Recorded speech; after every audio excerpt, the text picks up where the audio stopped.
Assalamualaikum warahmatullahi wabarakatuh. Salam sejahtera bagi kita semua. Saya Yunita Ramyan Hutasoi, NIM 2109087101, akan memaparkan tentang semua anak berhak mendapatkan pendidikan. Ini merupakan tugas akhir dari mata kuliah Problematika dan Inovasi Pendidikan Dasar. Dosen yang mengampu adalah Ibu Dr. Hajah Ihsana L. Kuluko, MPD. Hari ini saya akan menjelaskan tentang semua anak berhak mendapatkan pendidikan. Sudah bukan rahasia umum lagi bahwa di tengah-tengah kita ada sebagian anak yang memiliki kondisi atau keadaan yang berbeda dari anak-anak pada umumnya.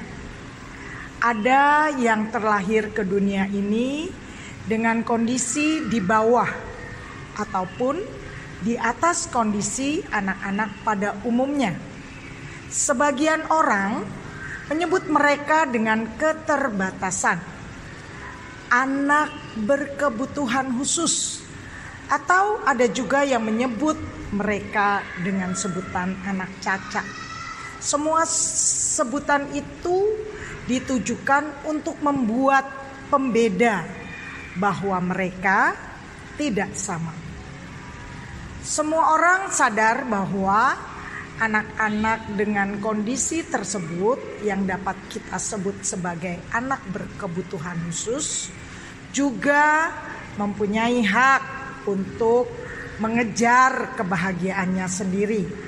Kesadaran inilah yang mendorong adanya gerakan untuk menuntut kesamaan hak terhadap orang-orang berkebutuhan khusus. Namun yang menjadi pertanyaan di sini adalah bagaimana seharusnya perlakuan persamaan tersebut dilakukan? Apakah adil bagi orang berkebutuhan khusus untuk diperlakukan secara sama dengan orang normal lainnya dalam pendidikan, pekerjaan, ekonomi, dan bahkan banyak aspek lainnya, mengingat segala keterbatasan yang mereka miliki? Atau justru tidak adil bagi mereka jika diberikan perlakuan khusus atas segala keterbatasan mereka? Upaya terbaik apa yang harus kita lakukan untuk dapat membekali anak-anak berkebutuhan khusus agar mereka dapat bertahan hidup dengan usaha mereka sendiri di tengah masyarakat? Hari ini kita akan bicara tentang apa sih dasar hukum bahwa semua anak berhak mendapatkan pendidikan. Lalu yang kedua, siapa sebenarnya anak-anak yang berkebutuhan khusus? Sekolah inklusi dan permasalahannya serta solusi dari permasalahan tersebut. Di sini ada ungkapan dari seorang tokoh dunia, Nelson Mandela, yang mengatakan bahwa pendidikan adalah senjata paling mematikan di dunia, karena dengan pendidikan kamu dapat mengubah dunia. Ya, melalui pendidikan kita dapat mengubah dunia. Pertama, kita akan bicara tentang dasar hukum. Karena setiap tindakan atau kebijakan yang kita buat akan menjadi kuat jika kita memiliki dasar hukumnya. Dalam bidang pendidikan, Undang-Undang Nomor 20 Tahun 2003 mengganti istilah pendidikan luar biasa menjadi pendidikan khusus dengan menyatakan di pasal 5 ayat 2 yang mengatakan bahwa warga negara yang memiliki kelainan fisik, emosional, mental, intelektual, dan atau sosial berhak memperoleh pendidikan khusus. Selain itu, di ayat 4 juga menjamin bahwa warga negara yang memiliki potensi kecerdasan dan bakat istimewa berhak memperoleh pendidikan khusus. Demikian juga pada Undang-Undang Dasar 1945 Pasal 31 ayat 1 menyebutkan bahwa setiap warga negara berhak mendapatkan pendidikan. Pasal ini mengamanatkan bahwa semua warga negara, termasuk anak-anak yang memiliki keterbatasan atau yang berada dalam kondisi kurang beruntung, berhak mendapat pendidikan, terutama pendidikan sekolah dasar. Di sini kita bisa lihat gambar seorang guru sedang memberi perhatian kepada murid atau anak didik yang berkebutuhan khusus. Oke, berdasarkan hasil penelitian atau badan statistik, jumlah siswa SLB menurut jenjangnya pada tahun 2020 sampai dengan 2021, SD termasuk mengalami peningkatan yang cukup signifikan, sehingga perlu adanya perhatian khusus terhadap anak-anak yang berkebutuhan khusus. Berdasarkan data statistik BPS dan perundangan yang berlaku di Indonesia tersebut, maka pemerintah membangun sekolah luar biasa dan sekolah reguler yang menerima anak berkebutuhan khusus, yaitu sekolah inklusi. Permasalahan pendidikan untuk semua tidak berhenti hanya dengan membangun sekolah pendidikan untuk anak berkebutuhan khusus. Kita bahas dulu, siapakah anak berkebutuhan khusus tersebut?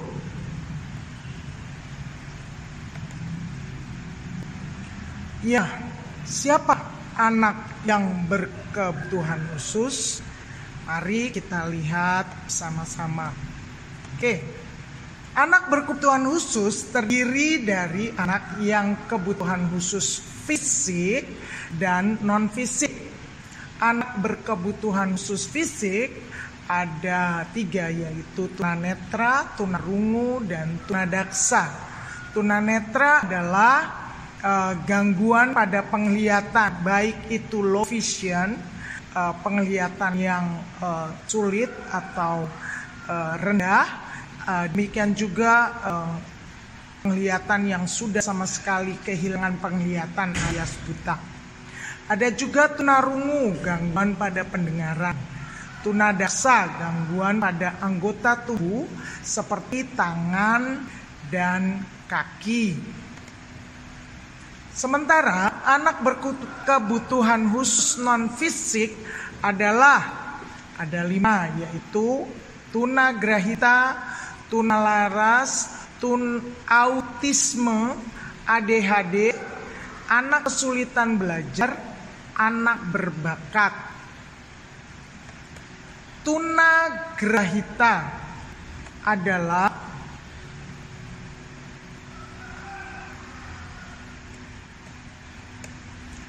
anak yang memiliki intelijensia di bawah rata-rata dan kemampuan adaptasi yang rendah. Anak dengan tunagrahita kesulitan melakukan tugas akademik maupun sosial sehingga membutuhkan bantuan khusus. Lalu ada tunalaras, yaitu gangguan pada perilaku sosial emosional anak. Biasanya anak dengan tunalaras suka menyakiti diri sendiri atau orang lain. Autisme, gangguan pada kemampuan sosial, yakni kesulitan interaksi dengan anak lain. Anak dengan autisme biasanya hanya berfokus pada dunianya sendiri. ADHD adalah anak yang kesulitan fokus dan lebih interaktif. Selain 4 hal yang tadi, ada juga anak yang mengalami kesulitan belajar,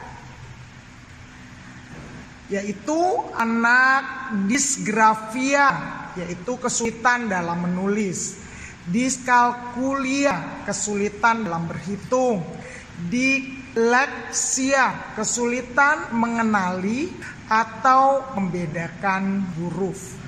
Selain anak-anak tersebut, ada juga anak yang berbakat atau anak gift, ya, memiliki kemampuan intelektual, kecerdasan intelektual yang luar biasa, yaitu anak yang melampaui dari anak-anak seusianya.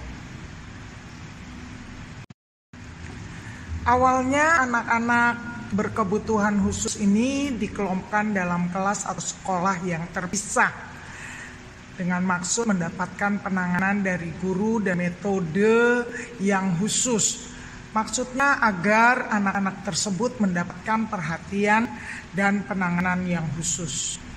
Ternyata tindakan yang dulu dianggap lumrah, biasa, ternyata memiliki dampak yang sangat besar, yaitu berdampak sebagai suatu upaya pemisahan anak berkebutuhan khusus dari orang-orang normal dalam lingkungan masyarakat, sehingga pemerintah menjadikan sekolah negeri atau swasta sebagai sekolah inklusi.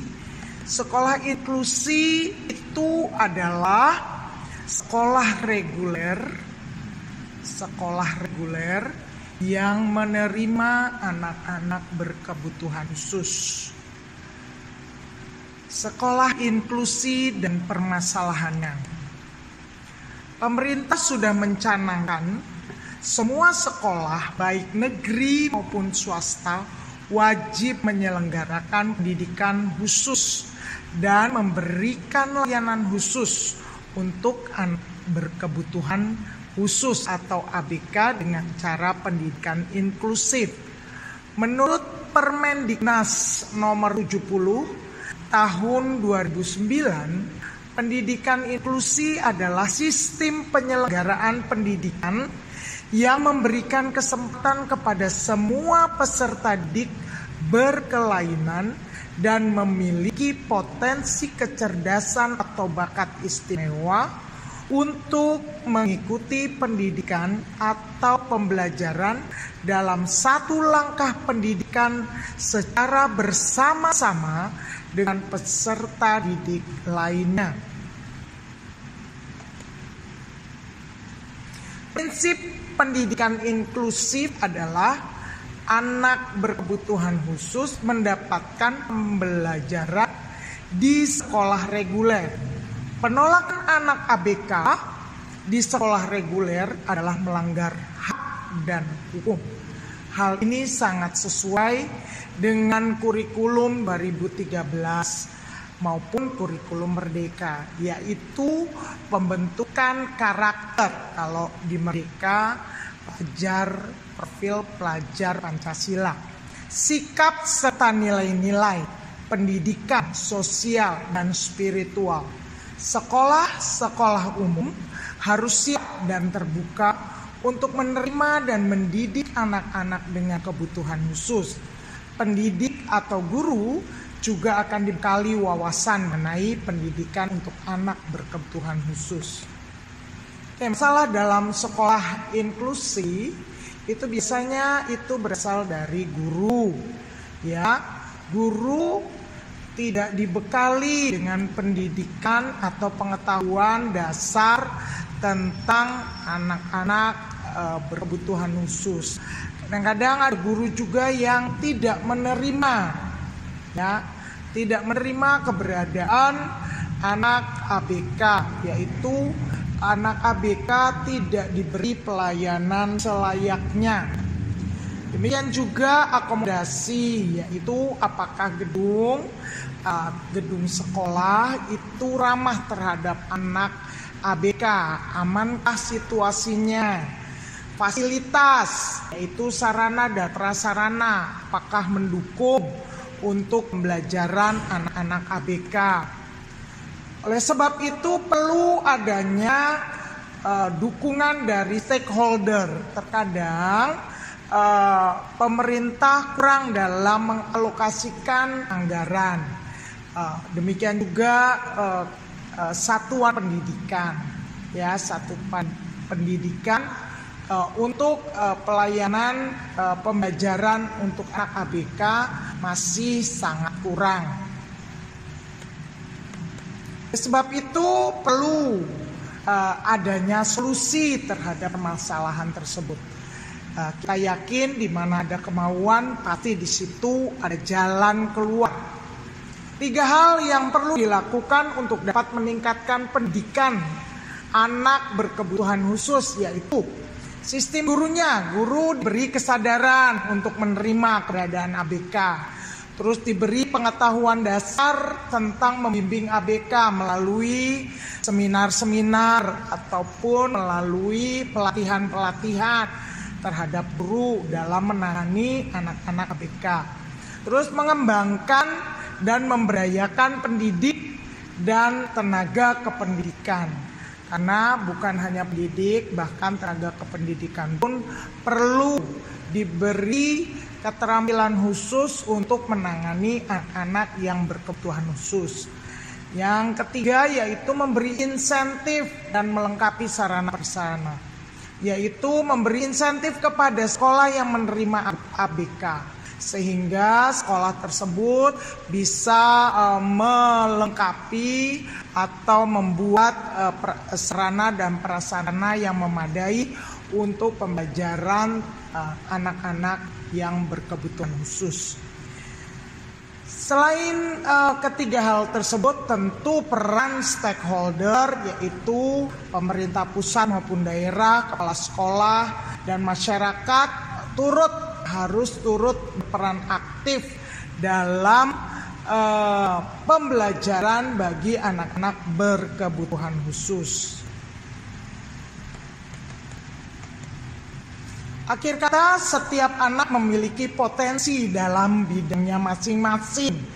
Jadi jangan dikotak-kotakan bahwa anak itu harus pintar dalam kognitif. Tetapi ada juga anak yang berpotensi di bidang olahraga, bidang seni, keterampilan maupun ilmu pengetahuan. Pemerintah mewajibkan, diantaranya mengapa pemerintah mewajibkan sekolah negeri maupun swasta untuk menerima ABK?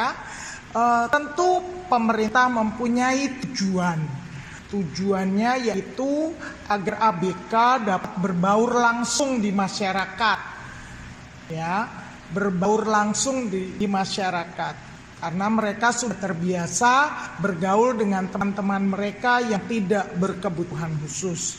Yang kedua yaitu anak-anak ABK dapat meningkatkan kemampuan sosialnya, yaitu menumbuhkan rasa percaya diri dan merasa dimanusiakan seperti orang lain yang tidak berkebutuhan khusus. Yang tidak kalah pentingnya adalah anak-anak yang normal atau anak-anak yang tidak berkebutuhan khusus akan timbul rasa empati dan toleransi mereka terhadap teman-teman yang berkebutuhan khusus, sehingga mereka akan memiliki rasa syukur mereka kepada Tuhan atas nikmat yang telah mereka terima dengan fisik dan kondisi yang sempurna. Oke, akhir kata lihat di sini ada anak berkebutuhan khusus, ada slogan yaitu keserasian dalam keberagaman. Sekolah inklusi itu adalah sekolah yang luar biasa yang mendapatkan amanah, ya, di mana mereka mendidik anak-anak berkebutuhan khusus agar mereka dapat meraih dan merangkai masa depan yang sama dengan anak-anak lainnya. Tidak ada diskriminasi. Mereka sama-sama berjalan, berlari, tertawa, belajar bersama. Setiap anak memiliki peran dan keunikan yang saling menopang, saling mendukung, saling mengisi, saling memberi sentuhan dan warna, sehingga tercipta lingkungan belajar yang kondusif dan harmonis. Demikian, sekian dan terima kasih. Mohon maaf jika ada kekurangan, karena kesempurnaan hanyalah milik Tuhan yang Maha Kuasa. Akhir kata, salam sejahtera, salam sehat dan semangat dari saya, Yunita Ramian Huta